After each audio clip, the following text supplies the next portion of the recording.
Hello दोस्तों, computer knowledge education में आप सभी का स्वागत है।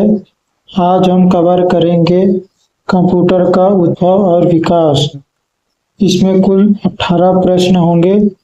चलिए शुरू करते हैं। पहला प्रश्न है, निम्नलिखित में से कौन सी भाभा परमाणु अनुसंधान केंद्र द्वारा विकसित सुपर कंप्यूटर है? ऑप्शन है परमपदम, दूसरा ऑप्शन है फ्लो सॉल्वर, तीसरा ऑप्शन है चिप्स और चौथा ऑप्शन है अनुपम। नीचे व्याख्या दिया हुआ है, इसको हम देखते हैं, फिर हमें आंसर समझ में आ जाएगा। व्याख्या दिया हुआ है, अनुपम सीरीज के सुपर कंप्यूटर का विकास बार्क यानी कि Bhabha atomic research centre, Bhabha का फुल फॉर्म मतलब बार्क का फुल फॉर्म, ठीक है, BARC का फुल फॉर्म है भाभा एटॉमिक रिसर्च सेंटर, ठीक है, मुंबई द्वारा किया जा रहा है। परम पदम CDAC पुणे द्वारा विकसित किया गया, जबकि flow solver national aeronautics laboratories Bengaluru द्वारा विकसित भारत का प्रथम सुपर कंप्यूटर है। ठीक है दोस्तों, हमें व्याख्या समझ में आ चुका है, तो इसका उत्तर होगा ऑप्शन चौथा यानी कि अनुपम, ठीक है। अगला प्रश्न देखते हैं। अगला प्रश्न है, डिजिटल कंप्यूटर विकसित किया गया। डिजिटल कंप्यूटर विकसित किया गया।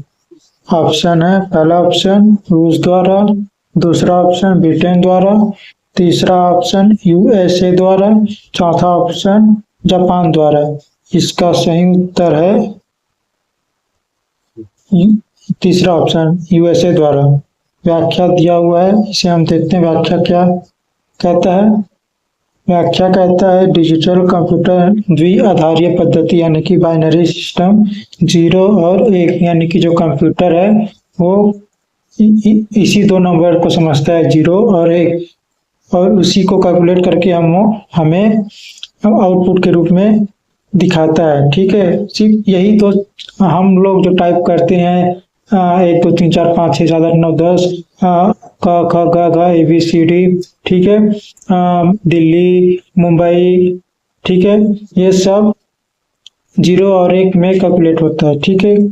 हम कंप्यूटर हमें 0 और 1 को प्रदर्शित नहीं करता, हमें 0 और 1 को देखने की जरूरत नहीं पड़ती, क्योंकि जो 0 और 1 वो कंप्यूटर की भाषा होती है, इसमें वो खुद कैलकुलेट करके हमें आउटपुट देता है, ठीक है। आगे देखते हैं कि 0 या 1 का उपयोग करता है, ठीक है।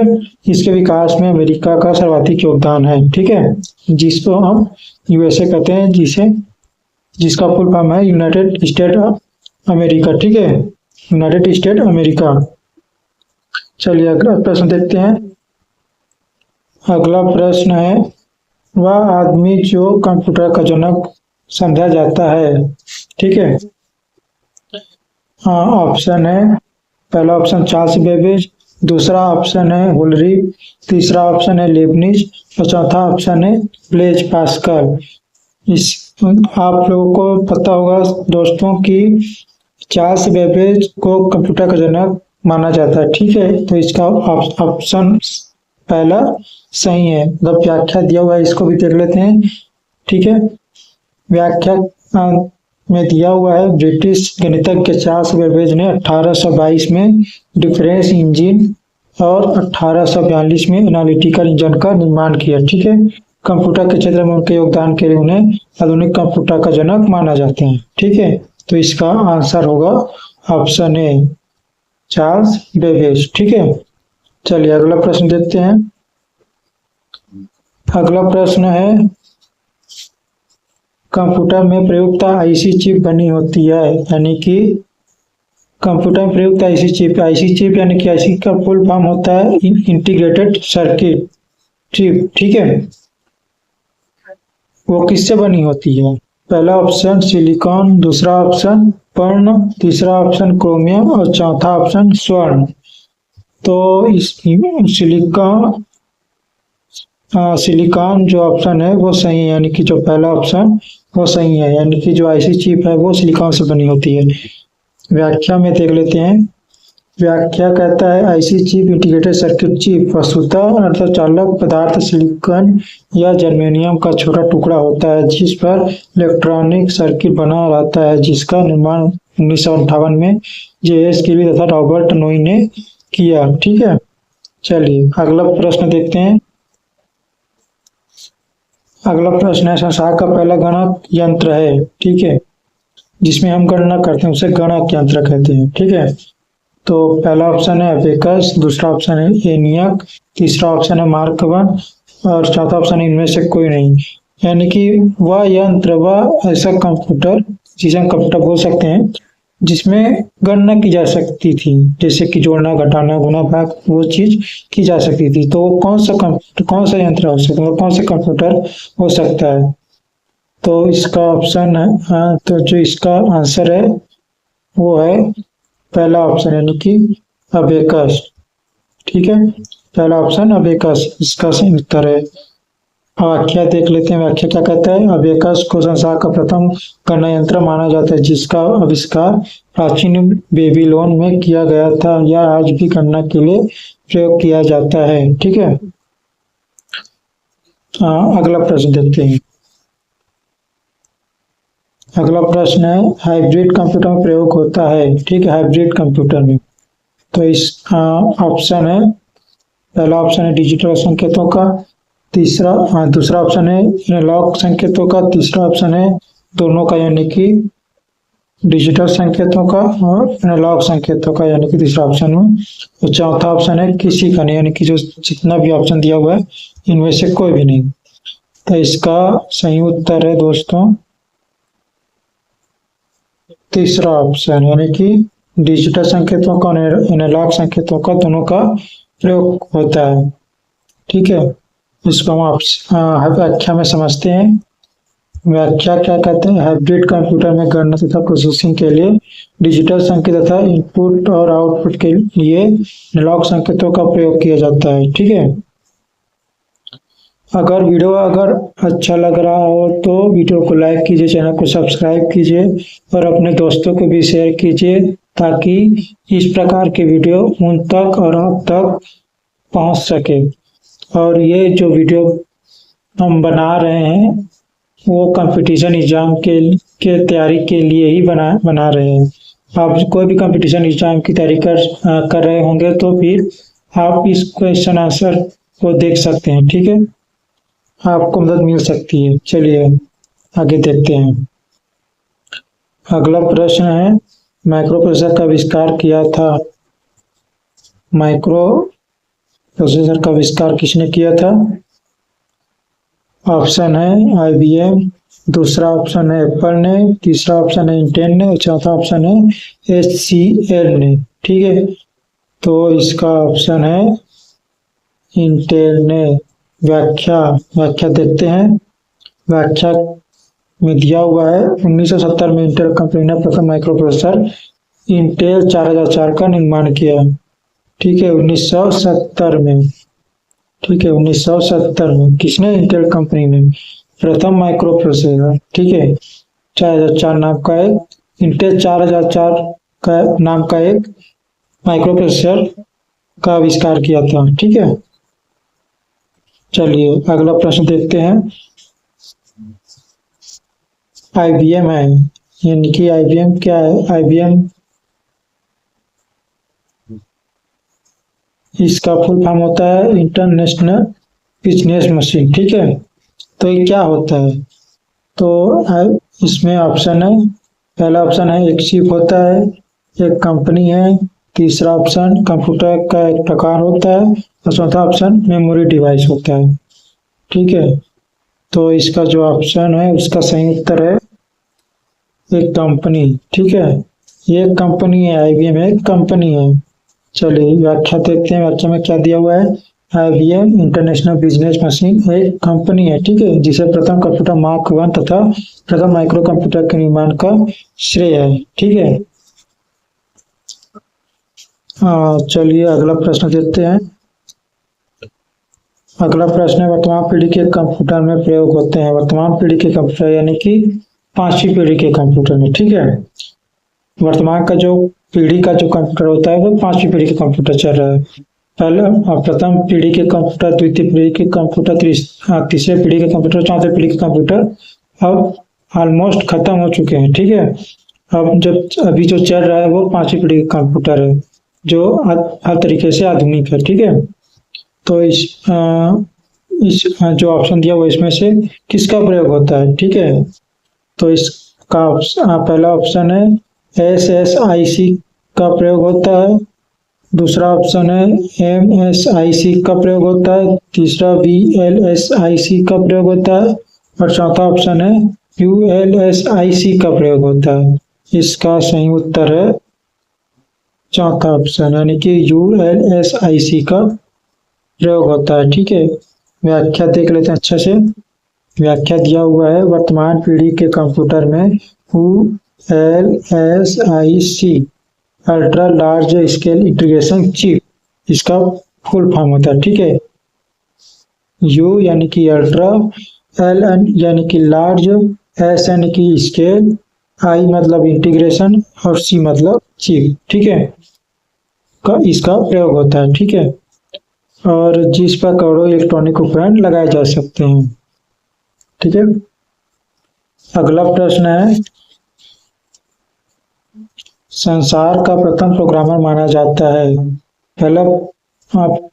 सबसे पहला प्रोग्रामर, ठीक है, संसार का प्रथम प्रोग्रामर यानी कि जो कंप्यूटर का जो प्रोग्रामर होता है कौन होता है, इसे माना जाता है।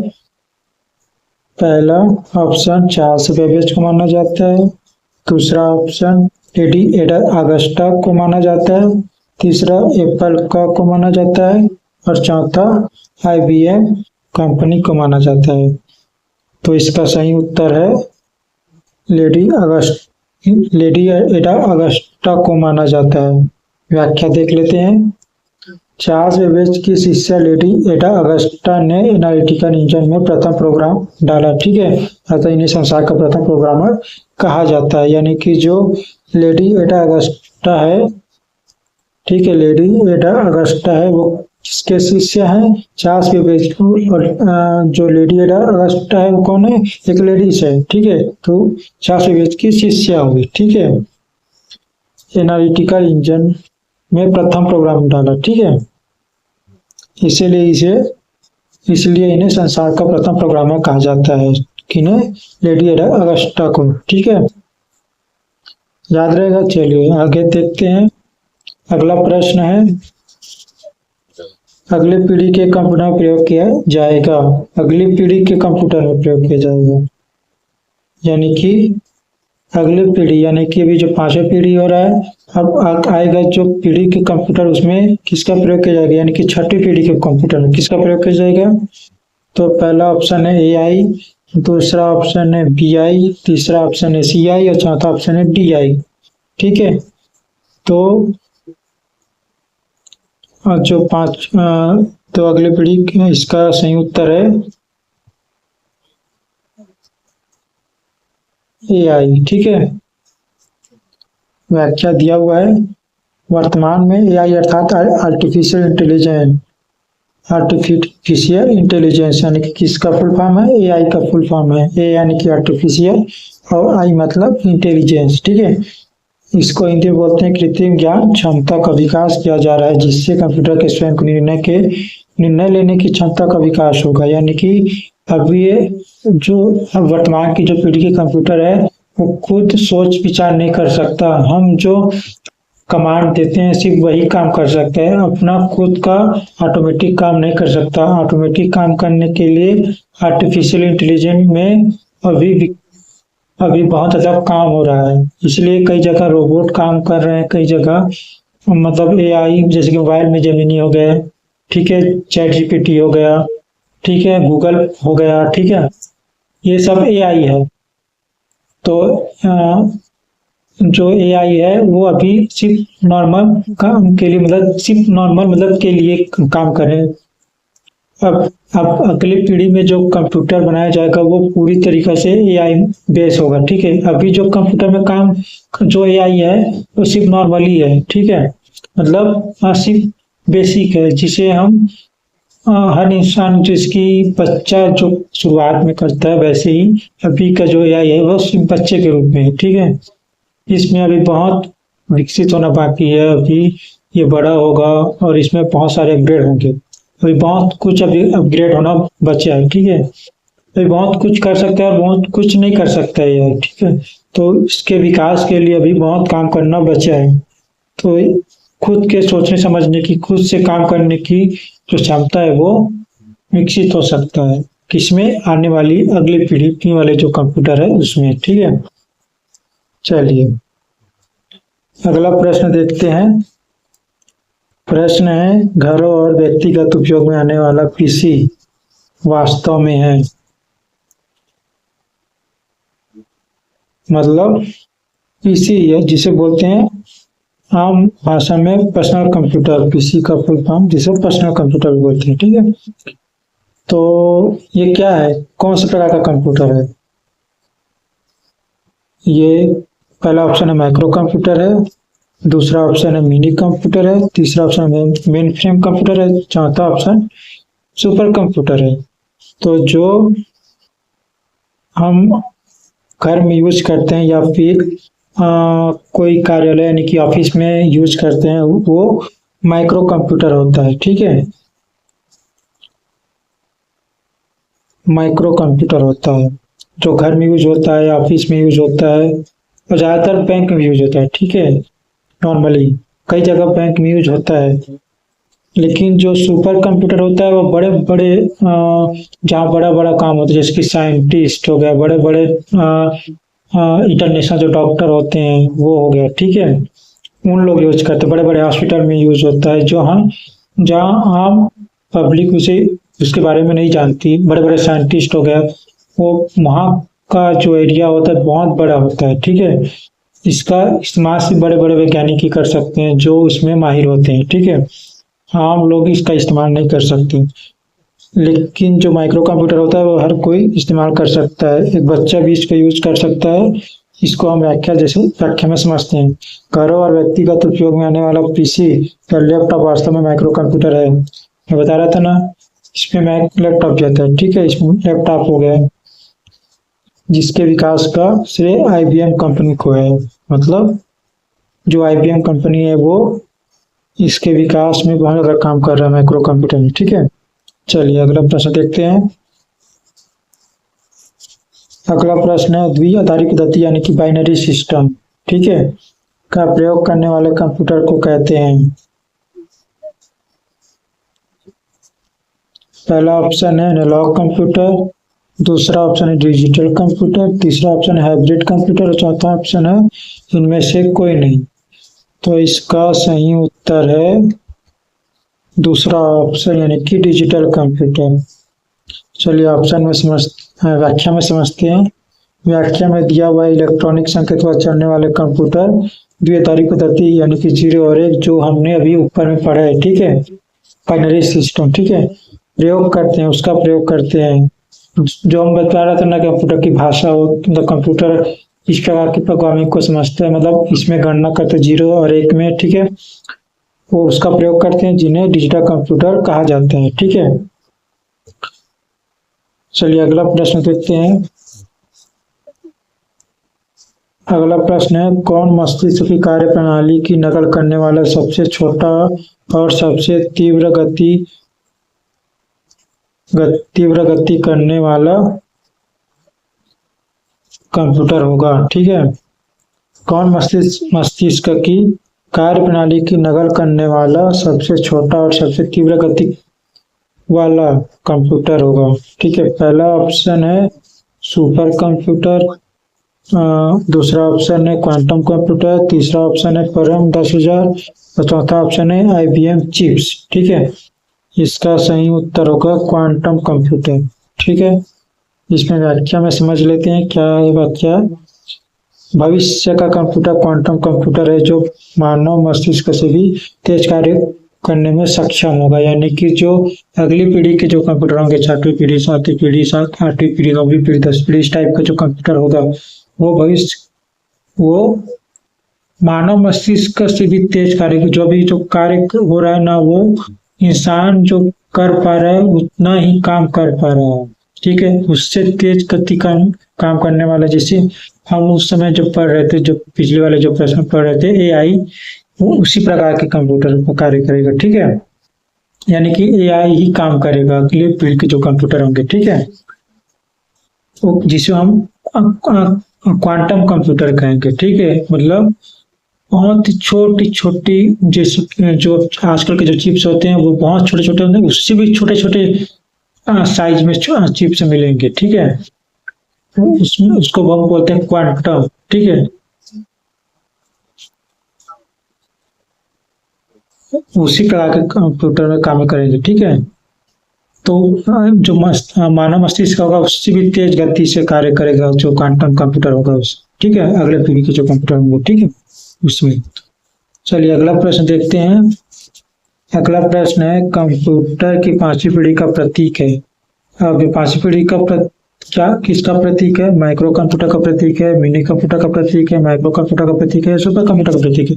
यानी कि अब तक का जो कंप्यूटर पावरफुल, सबसे पावरफुल कंप्यूटर है, सबसे पावरफुल कंप्यूटर कौन सा है? ठीक है, अब पांचवी पीढ़ी का सबसे पावरफुल कंप्यूटर कौन सा है? वो है सुपर कंप्यूटर। ठीक है, सुपर कंप्यूटर, मिनी कंप्यूटर जिसे हम मोबाइल के रूप में भी चलाते हैं, माइक्रो कंप्यूटर जिसे हम पीसी कहते हैं या फिर लैपटॉप कहते हैं, हो गया माइक्रो प्रोसेसर। माइक्रो प्रोसेसर तो चौथी पीढ़ी में भी चालू हो गया था। ठीक है, माइक्रो प्रोसेसर भी मतलब कि चौथी पीढ़ी में चालू हो गया था। मिनी कंप्यूटर तो हमको जानते ही हैं, जैसे कि मोबाइल हो गया। ठीक है, और सुपर कंप्यूटर हर कोई नहीं चला सकता। सुपर कंप्यूटर में बहुत पावरफुल चिप्स लगे होते हैं, इसमें बहुत सारे चिप्स लगे होते हैं, इसका साइज बहुत बड़ा होता है और इसे साइंटिस्ट लोग ही चला पाते हैं जो इसमें बहुत साल तक पढ़ाई किए होते हैं। ठीक है, चलिए तो इसका जो व्याख्या है उसे देखते हैं।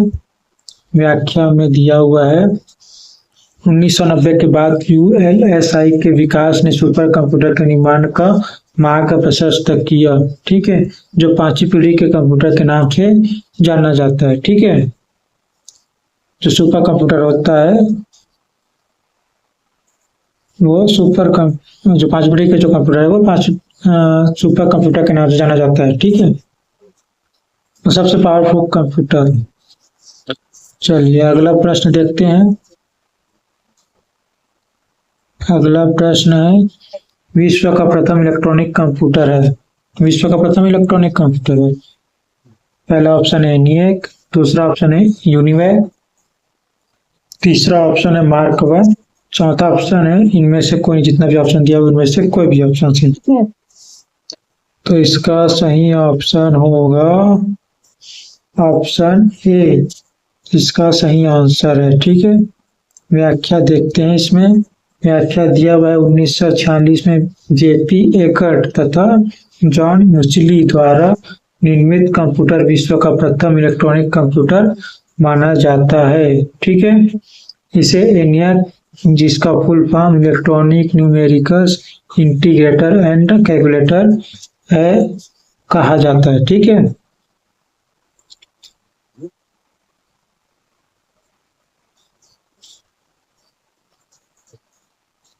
कौन सा ऑप्शन?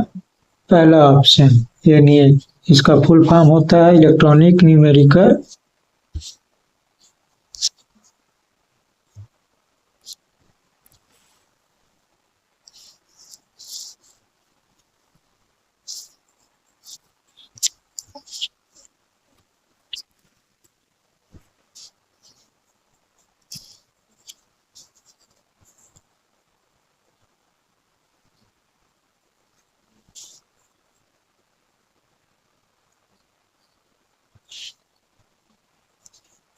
इसका फुल फॉर्म होता है ENIAC का electronic numerical integrator and calculator. ठीक है, चलिए अगला प्रश्न देखते हैं।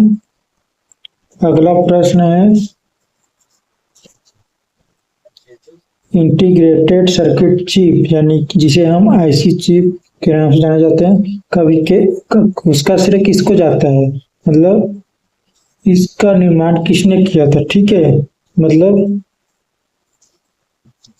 चलिए ऑप्शन देखते हैं। पहला ऑप्शन है चार्ल्स बेबेज को, दूसरा ऑप्शन है जे.एस. किल्बी को, तीसरा ऑप्शन है रॉबर्ट नोई को और चौथा ऑप्शन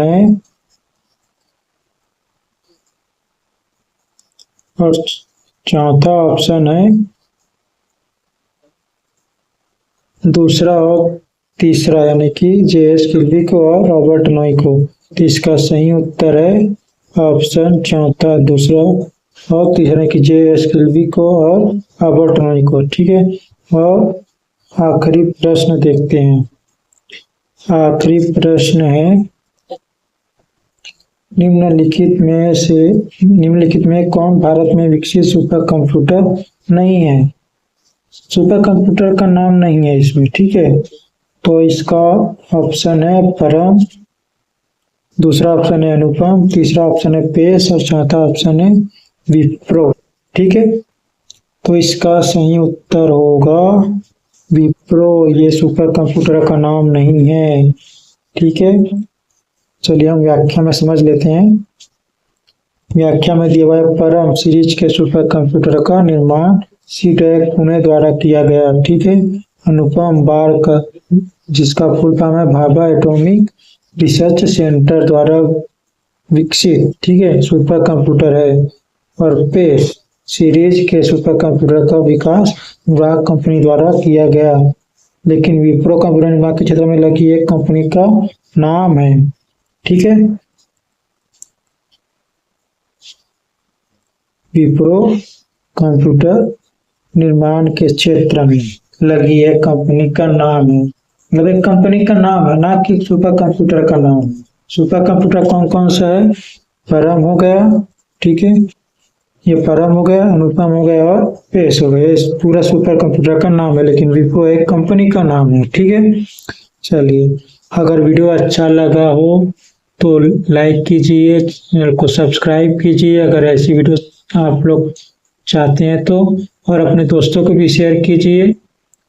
और आपका बहुत बहुत धन्यवाद वीडियो देखने के लिए।